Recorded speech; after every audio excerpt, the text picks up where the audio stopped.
Sa ngalan ng Ama at ng Anak at ng Espiritu Santo. Amen.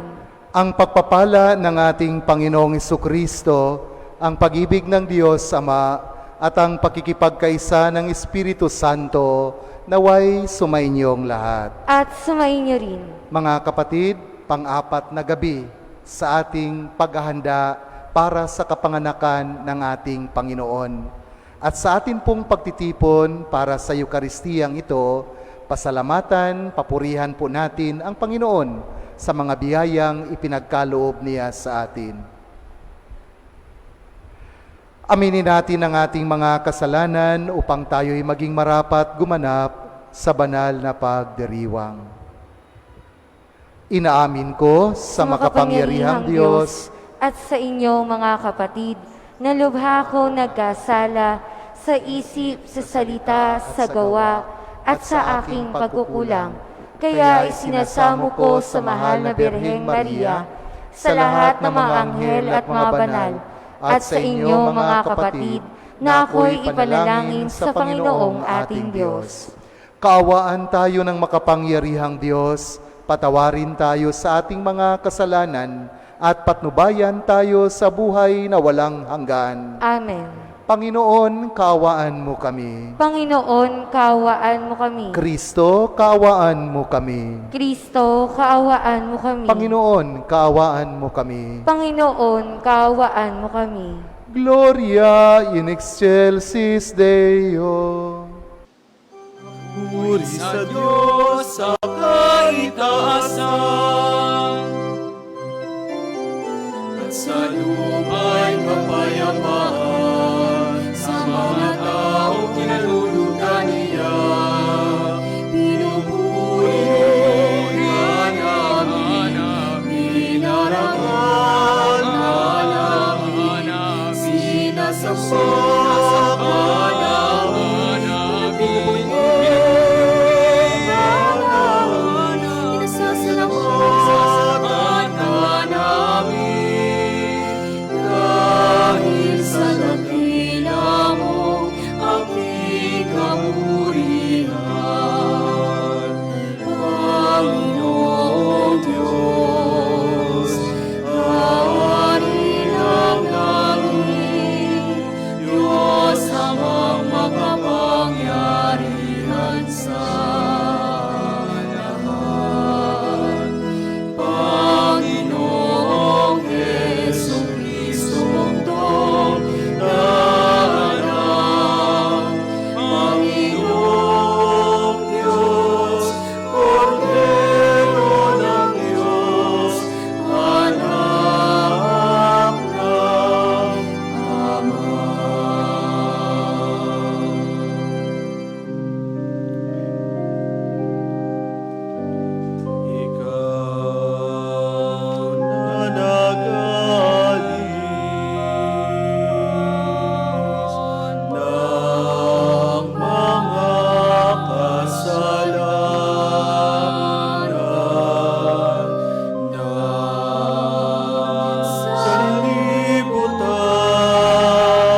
Manalangin tayo.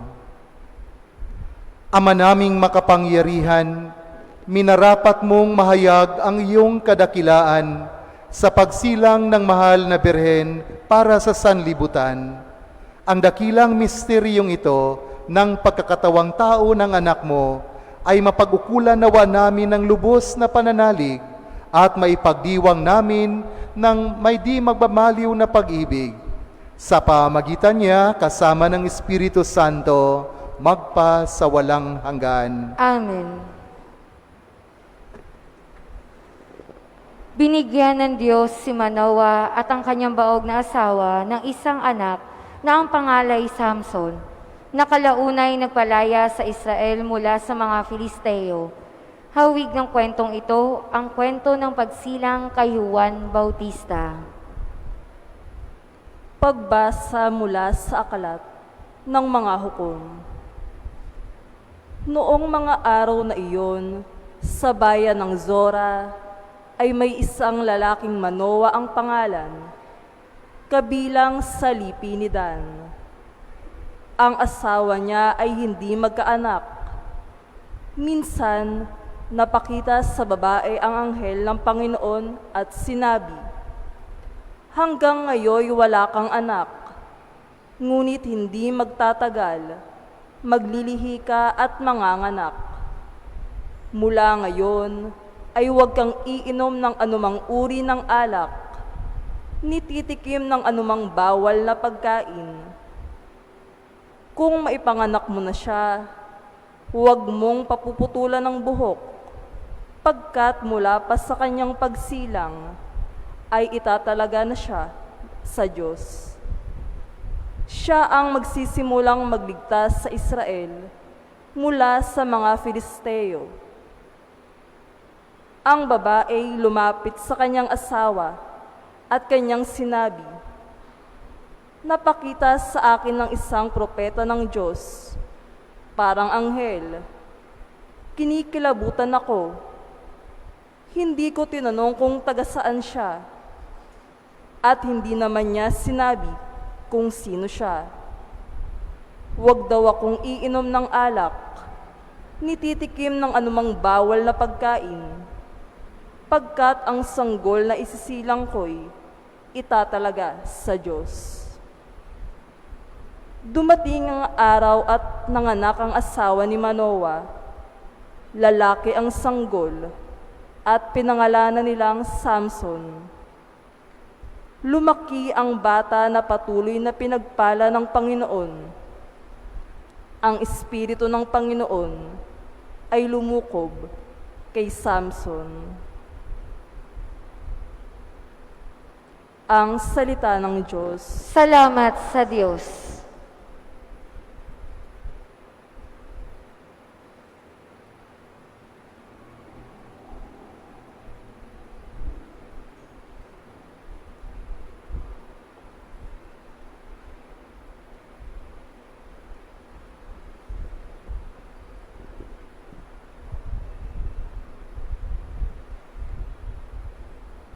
Lagi kong papupurihan ang iyong kapangyarihan. Lagi kong papupurihan ang iyong kapangyarihan. Ikaw nawa ang muog ko at ligtas na kakanlungan, matatag na kublihan ko at matibay na sanggalang. Sa lahat ng masasama, O Diyos, ako'y ipaglaban. Lagi kong papupurihan ang iyong kapangyarihan. Panginoon, sa iyo ko inilagak ang pag-asa. Maliit pang bata ako, sa iyo'y may tiwala na. Sa simula at mula pa, wala akong inasahang mag-iingat sa sarili, kundi tanging ikaw lamang. Lagi kong papupurihan ang iyong kapangyarihan. Pagkat ikaw, Panginoon, ay malakas at dakila. Ang taglay mong katangi ay ihahayag ko sa madla. Sa pulpa sa pagkabatat, ako'y iyong tinuruan. Hanggang ngayoy sinasambit ang gawa mong hinangaan. Lagi kong papupurihan ang iyong kapangyarihan.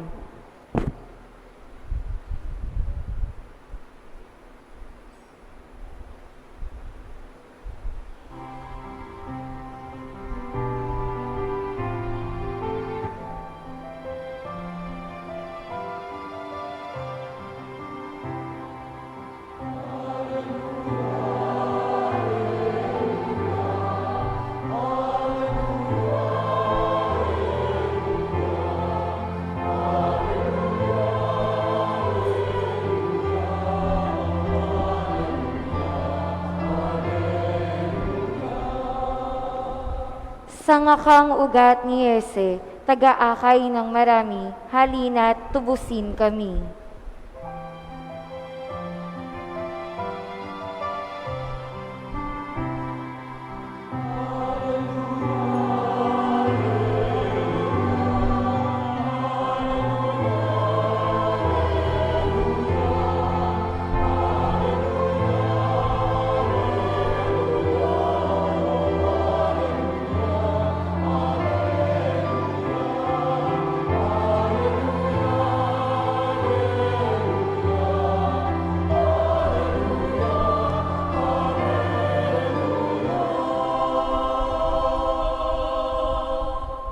Sumainyo ang Panginoon. At sumainyo rin.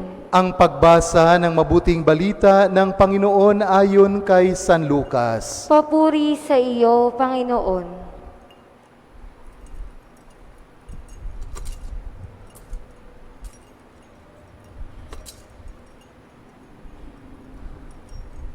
Noong si Herodes ang hari ng Hudiya, may isang saserdote na ngalay Zacarias sa pangkat ni Abias, at mula rin sa lipi ni Aaron ang kanyang asawang si Elizabeth. Kapwa sila kalugod-lugod sa paningin ng Diyos, namumuhay ng ayon sa mga utos at tuntuning mula sa Panginoon. Wala silang anak sapagkat baog si Elizabeth at sila'y matanda na. Ang pangkat ni Zacarias ang nanunungkulan noon at siya'y naglilingkod sa harapan ng Diyos bilang saserdote. Nang sila'y magsapalaran ayon sa kaugalian ng mga saserdote, siya ang nahirang na maghandog ng kamanyang. Kaya't pumasok siya sa templo ng Panginoon sa oras ng pagsusunog ng kamanyang. Samantalang nagkakatipon sa labas ang mga tao at nananalangin, walang ano-ano'y napakita sa kanya ang isang anghel ng Panginoon, nakatayo sa gawing kanan ng dambanang sunugan ng kamanyang. Nagulat si Zacarias at sinidlan ng matinding takot nang makita ang anghel. Ngunit sinabi nito sa kanya, "Huwag kang matakot, Zacarias. Dininig ng Diyos ang panalangin mo. Kayo ni Elizabeth ay magkakaanak ng isang lalaki, at Juan ang ipapangalan mo sa kanya. Ikaw ay matutuwa at magiging maligaya, at marami ang magagalak sa kanyang pagsilang, sapagkat siya ay magiging dakila sa paningin ng Panginoon. Hindi siya iinom ng alak o anumang inuming nakakalasing. Sa sinapupunan pa lamang ng kanyang ina, mapupuspos na siya ng Espiritu Santo. Marami sa mga anak ng Israel ang panunumbalikin niya sa kanilang Panginoong Diyos. Mauuna siya sa Panginoon, taglay ang espiritu at kapangyarihan ni Elias, upang pagkasunduin ang mga ama at mga anak, at panumbalikin sa daan ng matuwid ang mga suwail. Sa gayon, ipaghahanda niya ang isang bayan ng Panginoon." Sinabi ni Zacarias sa anghel, "Paano ko po matitiyak na mangyayari ito, sapagkat ako'y napakatanda na at gayon din ang aking asawa?" Sumagot ang anghel, "Ako si Gabriel na naglilingkod sa harapan ng Diyos. Sinugo ako upang ihatid sa iyo ang mabuting balitang sinasabi ko na sa iyo. At ngayon, mabibingi ka't hindi ka makapagsasalita hanggang sa araw na maganap ang mga bagay na ito, sapagkat hindi ka naniwala sa mga sinabi ko na matutupad pagdating ng takdang panahon." Samantala, naghihintay naman kay Zacarias ang mga tao. Nagtaka sila kung bakit nagtagal siya ng gayon sa loob ng templo. Paglabas niya ay hindi na siya makapagsalita. Mga sinyas na lamang ang ginagamit niya. Kaya natanto nila na nakakita siya ng pangitain, at siya'y nanatiling pipi. Nang matapos ang panahon ng kanyang paglilingkod, ay umuwi na siya. Hindi nga nagtagal at naglihi si Elizabeth, at hindi ito umalis ng bahay sa loob ng 5 buwan. Ngayon nilingap ako ng Panginoon, wika ni Elizabeth. Ginawa niya ito upang alisin ang aking kadustaan sa harapan ng mga tao. Mga kapatid, ang mabuting balita ng ating kaligtasan. Pinupuri ka namin, Panginoong Hesukristo. Magandang gabi po sa ating lahat, mga ginigiliw na kapatid kay Kristo. Salamat at medyo malakas-lakas. Ang ibig pong sabihin, hindi pa po inaantok. At kapag hindi pa po inaantok, pwede kong haba-habaan ang aking homilya. No? Uso po ngayon sa Facebook yung sabi nilang gulatin mo yung mga nagbabasa ng Facebook mo. Uso ngayon ang gulatan. Kaya makiuso po tayo. Pwede po bang gulatin po natin ang ating mga katabi? Sigurado po ako magugulat po sila kapag sundin po ninyo ang sasabihin ko sa inyo. Pakisabi po sa inyong mga katabi, bibigyan kita ng regalo. Sigurado ako magugulat po sila sapagkat uso po ngayon mga kapatid, di po ba? Kapag nakikita po tayo ng ating mga kaibigan o kakilala, ano usually ang sinasabi nila sa atin? Humihingi ng aginaldo, humihingi ng regalo. Bihira lang po ang magsabing, bibigyan kita ng regalo. Kadalasan, tayo ang humihingi ng regalo. And speaking of gulat, nakakagulat po ang atin pong ibanghilyo ngayon, ang ating mga pagbasa. Meron mga matatanda na sila ay pinagkalooban ng anak ng Diyos. Sa ating unang pagbasa, si Manoah, matanda na po siya at ang kanyang asawa. Ngunit nagulat po tayo sapagkat nagkaroon po sila ng anak. Gayon din po sa ating ibanghilyo, si Elizabeth at si Zacarias, matandang-matanda na, baog pa si Elizabeth, ngunit nakakagulat sapagkat binigyan sila ng anak ng Diyos. Just imagine kung buhay pa ang inyong mga lola, halimbawa 80 years old na inyong lola, isang umaga, narinig mong nagsusuka sa CR ang iyong lola. Kapag tinanong mo, Lola, ano pong nangyayari sa iyo? Tapos sabihan ka, Apo, buntis po ako. Ano kaya ang mangyayari? Di po ba? Magugulat ka po talaga. Mga kapatid, ngayon pong gabi, pang-apat na gabi na po ng ating paghahanda para po sa ating pagdiriwang sa kapanganakan ng ating Panginoon. Meron po ba kayong hinihingi sa pagsimba ninyo ngayong gabi? Sigurado yung iba, meron po. Sapagkat marami po sa ating mga Pilipino na bago po magsimula ang simbang gabi, kanilang sinasabi, kukumplituhin ko ang 9 na gabi sapagkat naniniwala na kung anuman ang kanilang hinihiling, kapag makumpleto ay ibibigay po ng Panginoon ang kanilang hinihiling. Kaya marami po sa atin na talagang pinipilit na makumpleto ang 9 na simbang gabi. Meron pong isang mag-asawa na wala po silang anak, pumunta po sila sa kanilang pari at nung andun sila sa kumbento, sabi nila sa pari, Father, pwede po bang magpatulong po kami sa iyo? Sabi ng pari, ano naman ang maipaglingkod ko sa inyo? Sabi ng mag-asawa, Father, matagal-tagal na po kaming kinasal, pero hanggang ngayon, wala pa po kaming anak. Kaya sana magpatulong po kami sa iyo para tulungan mo kaming magdasal para magkaroon kami ng anak. Sabi ng pari, timing ang pagpunta nyo dito. Tamang-tama, sapagkat ngayon, pupunta ako sa Quiapo, magsisindi ako ng kandila at ipagsindi ko kayo ng kandila nang sa gayon magkaroon kayo ng anak. Pagkatapos na mga ilang taon, ay bumalik po, nagulat yung pari sapagkat bumalik ang misis. At nakita ng pari na yung babae may kalong-kalong na isang anak, karga ang kanilang maliit na anak. At nakasunod sa kanya maraming mga anak na nakahawak sa kanyang saya. Kaya tinanong ng pari yung babae, sabi niya, Mrs., kung hindi ako nagkamali, ikaw po yung pumunta dito sa kumbento, maraming taon na ang nakalipas. Sabi ng babae, opo, Father, ako po yun na humihingi ng tulong para magkaroon kami ng anak. Sabi ng pari, sino ang mga batang ito? Sabi ng Mrs. Father, ito na po siguro ang sagot ng ating panalangin. Pero sabi ng pari, bakit ang dami po nila? Sabi ng Mrs., kasi po Father, nung una akong manganak, kambal po. Nung pangalawa kong mag-anak, kambal pa rin po. Sa pangatlo kong panganak, kambal pa rin po, 6 na. Itong pang-apat, isa na lang po siya, kaya 7 po lahat ang aking anak. So natuwa yung pari at sabi niya, tika lang Mrs., saan na po ba si mister mo? Sabi ng Mrs. Father, andun po siya sa Quiapo. Sabi ng pare, bakit ano ang gagawin niya sa Quiapo?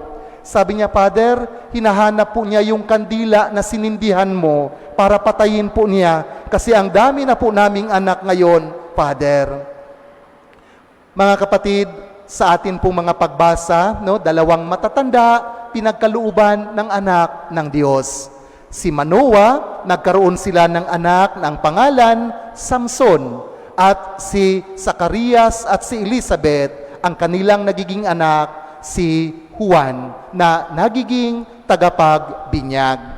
Siguro mga kapatid, sa mag-asawang ito, itong mga mag-asawang ito, marami po sa buong buhay po nila, sigurado ako, lagi po silang nananalangin na magkaroon ng anak.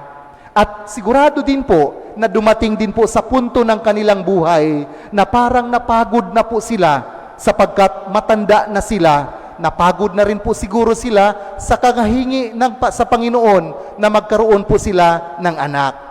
Pero ano ang kakaiba sa kanila? Kahit hindi po pinagbigyan ng Panginoon ang kanilang kahilingan, hindi pa rin po sila sumusuko sa panalangin. Palagi pa rin po silang nagsisimba. Ipinakita pa rin po nila ang kanilang pananalig. Meron nga pong isang magandang kasabihan na nagsasabi, You did not receive what you asked for in prayer, and still you can say, Thank you, Lord. That is faith.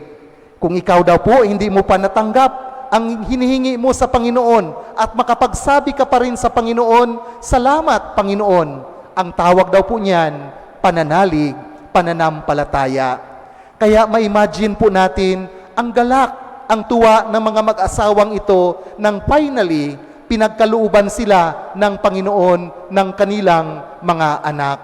Kaya si Elizabeth, ano ang kanyang nabanggit sa panghuling bahagi ng ating Ebanghelyo?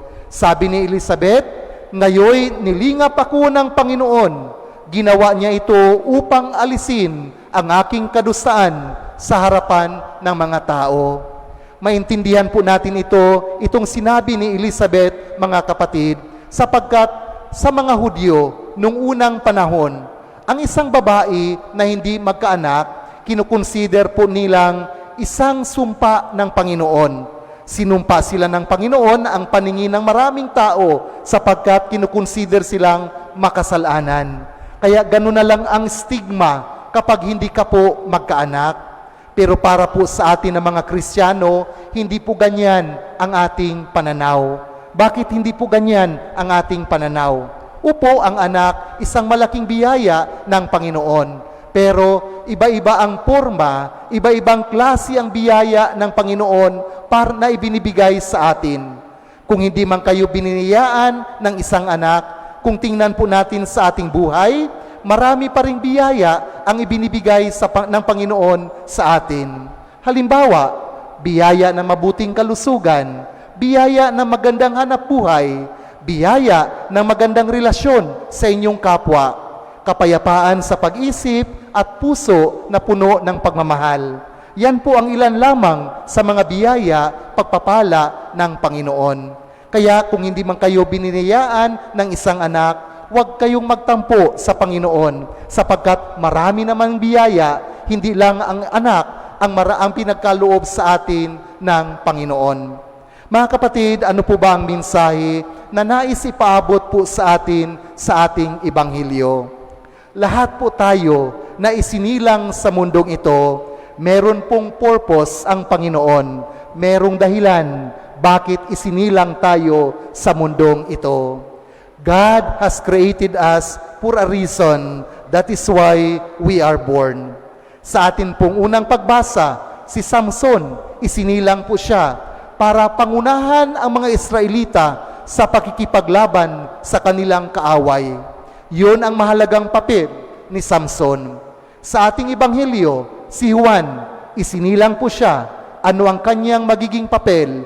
Siya ang tagapaghanda ng daraanan ng Panginoong Hesus. Tulad ni Samson at ni Juan, mga kapatid, tayong lahat na isinilang sa mundong ito, meron pong dahilan bakit tayo isinilang. Meron nga din pong isang napakagandang kasabihan na nagsasabi, there are two important dates in your life. The day that you were born, and second, the day you know the reason why. Meron daw pong mahalagang petsa sa ating buhay. Ang una, nung tayo ay isinilang, at ang pangalawa, nung malaman natin kung bakit tayo isinilang sa mundong ito. Mga kapatid, atin pong pagnilay-nilayan, bakit nga ba andito po tayo sa mundong ito? Sigurado ako, andito tayo sa mundong ito, ang purpose ng Panginoon, hindi para punuin ang ating sarili sa mga material na bagay. Sapagkat sa ibang bahagi ng Ebanghelyo, sabi ni Jesus, ang sino mang gustong sumunod sa akin, limutin ang kanyang sarili, pasanin ang kanyang krus, at sumunod sa akin. Therefore, hindi pagpupuno ng mga material na bagay, kundi ang pagbahagi ng ating buhay sa ating kapwa. Pangalawa, binigyan tayo ng Panginoon ng dalawang kautusan, pag-ibig sa Diyos at pag-ibig sa kapwa. Yan po ang ating misyon, mga kapatid, na maipakita po natin ang pag-ibig natin sa Diyos sa pamamagitan ng pag-ibig po natin sa ating kapwa. Hilingin po natin sa Panginoon na naway atin pong pag-ukulan ng pagnilay-nilay, atin pong dasalan po natin kung ano ba talaga ang dahilan bakit andito tayo sa mundong ito. At naway kung malaman po natin ang dahilan, tulad ni Samson at ni San Juan, atin pong matupad, maganap ang ating mga misyon sa buhay. Pagpalain po tayo ng ating makapangyarihang Diyos.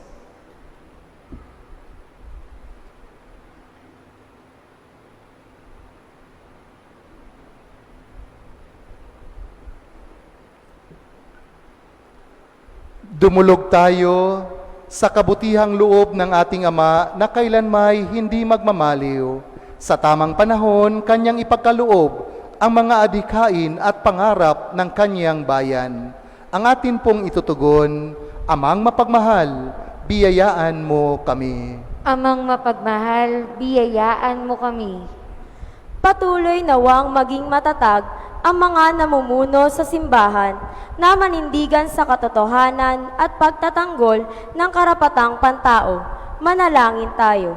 Amang mapagmahal, biyayaan mo kami. Magsumikap nawa ang mga namamahala sa bawat pamayanan tungo sa ikauunlad at ikabubuti ng bawat pamilya. Manalangin tayo. Amang Ama, mapagmahal, biyayaan mo kami. Kalingain nawa ng mga magulang ang kanilang mga anak sa pamamagitan ng kanilang pag-ibig at pagsusumikap na magkaroon sila ng maayos na pamumuhay. Manalangin tayo. Amang mapagmahal, biyayaan mo kami. Pagpalain mo, O Diyos, ang mga mag-asawang naghihintay na mabiyayaan ng anak na kanilang pinananabikang arugain at mahalin. Manalangin tayo. Amang mapagmahal, biyayaan mo kami. Patuloyin mo, O Diyos, sa buhay na walang hanggan, ang mga kapatid naming yumaon na. Manalangin tayo. Amang mapagmahal, biyayaan mo kami. Sa ilang sandali ng katahimikan, ating ipanalangin ang iba pang mga pangangailangan ng ating pamayanan, pati na rin ang pansariling kahilingan.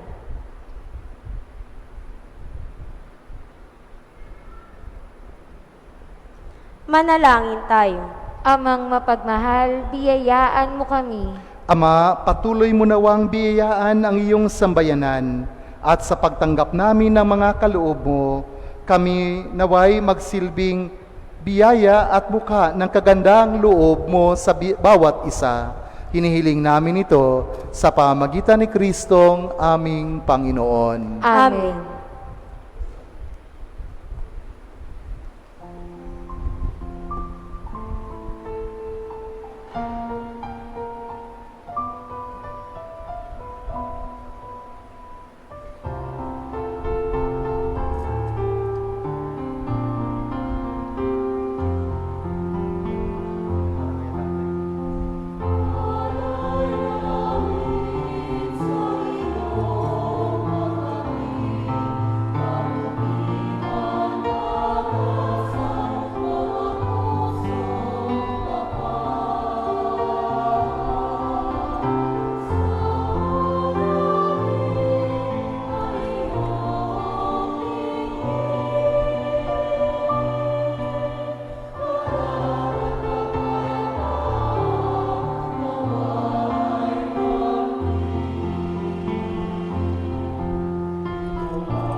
Manalangin kayo mga kapatid upang ang paghahain natin ay kalugdan ng Diyos samang makapangyarihan. Tanggapin nawa ng Panginoon itong paghahain sa iyong mga kamay, sa kapurihan niya at karangalan sa ating kapakinabangan at sa buong sambayanan niya banal. Ama naming lumikha, tunghayan mo ang mga nakahain sa dambana.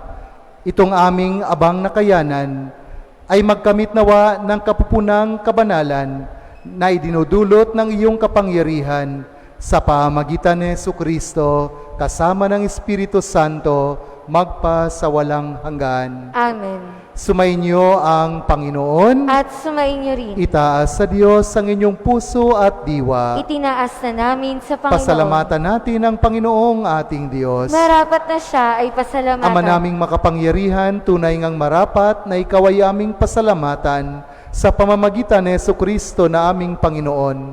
Siya'y isinugo mo upang matupad ang iyong magandang balak para sa lahat. Hindi niya ikinahiyang mamuhay ng mahirap upang mapakisamahan niya kaming matapat. Siya'y naging hindi na iba sa amin upang maitampok niya kami sa iyong piling. Sa kanyang lantarang muling pagdating, ang pakikisama niya ay puspusang magniningning at ang pangako niyang kapanapanabik ay inaasahan naming lubos na makakamit. Kaya kaisa ng mga anghel na nagsisiawit ng papuri sa iyo, nang walang humpay sa kalangitan, kami ay nagbubunyi sa iyong kadakilaan.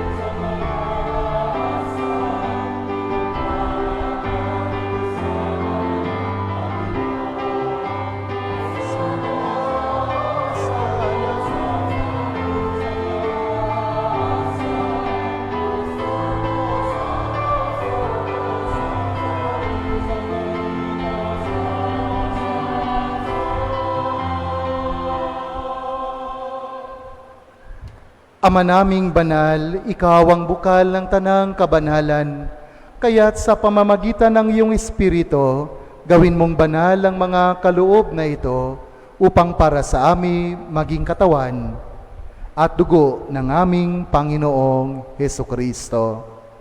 Bago niya pinagtiisang kusang loob na maging handog, hinawakan niya ang tinapay, pinasalamatan kanya, pinaghati-hati niya iyon, iniabot sa kanyang mga alagad at sinabi, "Tanggapin ninyong lahat ito at kanin. Ito ang aking katawan na ihahandog para sa inyo."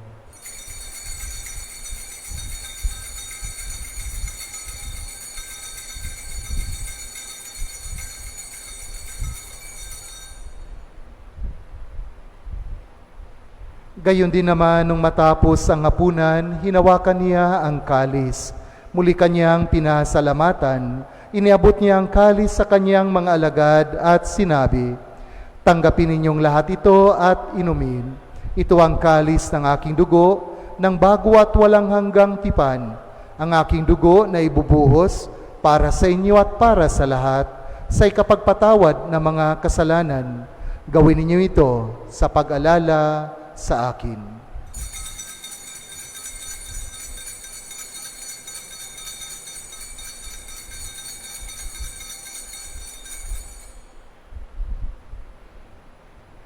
Ipagbunyi po natin ang misteryo ng ating pananampalataya.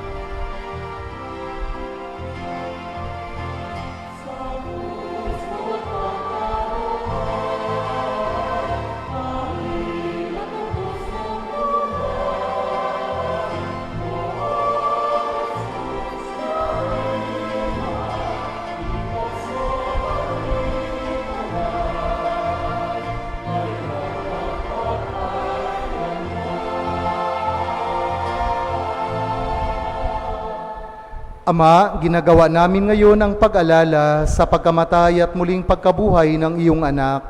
Kaya't iniaalay namin sa iyo ang tinapay na nagbibigay buhay at ang kalis na nagkakaloob ng kaligtasan. Kami ay nagpapasalamat dahil kami yung minarapat na tumayo sa harap mo para maglingkod sa iyo. Isinasamo namin kaming magsasalo-salo sa katawan at dugo ni Kristo ay mabuklod sa pagkakaisa sa pamamagitan ng Espiritu Santo. Ama, lingapin mo ang iyong simbahang laganap sa buong daigdig. Puspusin mo kami sa pag-ibig, kaysa ni Francisco na aming Papa at ni Jose na aming Obispo at ng Tanang Kaparian. Alalahanin mo rin ang mga kapatid naming nahimlay nang may pag-asang sila'y muling mabubuhay, gayon din ang lahat ng mga pumanaw. Kaawaan mo sila at patuloyin sa iyong kaliwanagan. Kaawaan mo at pagindapatin kaming lahat na makasalo sa iyong buhay na walang wakas, kaysa ng mahal na Birheng Maria na ina ng Diyos, ng kanyang kabiyak ng puso, si San Jose, kaysa ng mga apostol at ng lahat ng mga banal na namuhay dito sa daigdig ng kalugod-lugod sa iyo, may pagdiwang nawa namin ang pagpupuri sa ikararangal mo sa pamagitan ng iyong anak na aming Panginoong Hesukristo. Sa pamamagitan ni Kristo, kasama niya at sa Kanya, ang lahat ng parangal at papuri ay sa iyo, Diyos Amang makapangyarihan, kasama ng Espiritu Santo, magpa sa walang hanggan.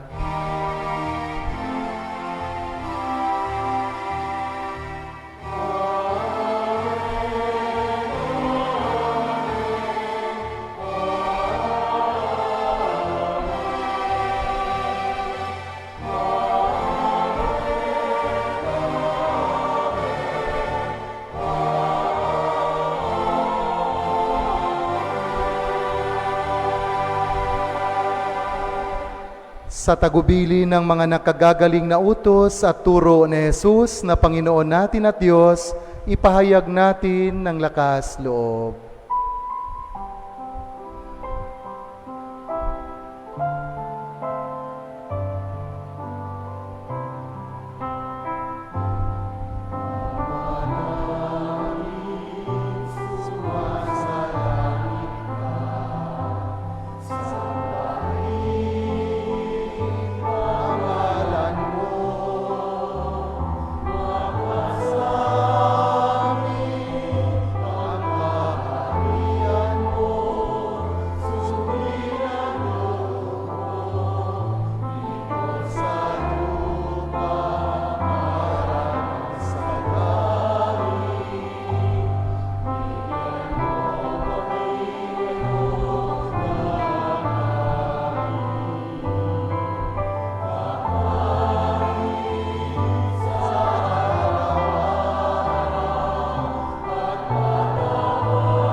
Hinihiling nami kami iadya sa lahat ng masama, pagkaluban ng kapayapaan araw-araw, iligtas sa kasalanan at ilayo sa lahat ng kapahamakan, samantalang aming pinanabikan ang dakilang araw ng pagpapahayag ng tagapagligtas naming si Jesucristo. Sapagkat iyo ang kaharian at ang kapangyarihan at ang kapurihan magpakailanman. Amen. Panginoong Jesucristo, sinabi mo sa iyong mga apostol, kapayapaan ang iniiwan ko sa inyo, ang aking kapayapaan ang ibinibigay ko sa inyo. Tungayan mo ang aming pananampalataya at huwag ang aming mga pagkakasala. Pagkalooban mo kami ng kapayapaan at pagkakaisa ayon sa iyong kalooban, kasama ng Espiritu Santo, magpa sa walang hanggan. Amen. Ang kapayapaan ng Panginoon ay laging sumainyo. At sumainyo rin. Mga kapatid, magbigayan po tayo ng kapayapaan sa isa't isa. Peace be with you.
Mga kapatid, ito ang ating Panginoong Jesucristo, ang pinakadakilang biyaya ng Panginoon sa atin. Ito ang kordero ng Diyos na nag-aalis na mga kasalanan ng sanlibutan. Mapalad ang mga inanyayahan sa kanyang piging. Panginoon, hindi ako karapat-dapat na magpatuloy sa iyo, ngunit sa isang salita mo lamang ay gagaling na ako.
Manalangin tayo.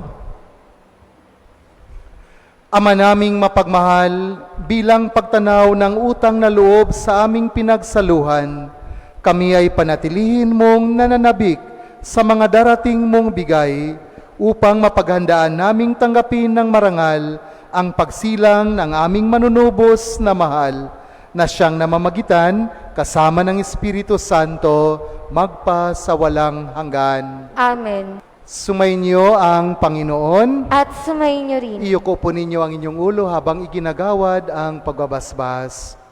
Ang makapangyarihang Diyos Ama ng bugtong na anak na naparito na noon at inihintay nating bumalik ngayon ay siya nawang magpabanal sa inyo, pakundangan sa liwanag ng kanyang pagdating, at siya rin nawang pumuspos sa inyo sa pagpapala ngayon at magpa sa walang hanggan. Amen. Patataginawan niya kayo sa pananampalataya, paligayahin sa pag-asa, at pakilusin sa pag-ibig na puspos ng sigla, ngayon at magpa sa walang hanggan. Amen. Kayong nagagalak sa pagdating na nagkatawang taong manunubos, ay puspusinawan niya ng gantimpalang buhay na di matatapos, kapag siya'y dumating na may kadakilaang lubos, magpa sa walang hanggan. Amen. At pagpalain po kayo ng makapangyarihan at mapagmahal na Diyos, ang Ama at ng Anak at ng Espiritu Santo. Amen. Humayo po tayong taglay ang kapayapaan at pag-ibig ni Kristo. Salamat sa Diyos.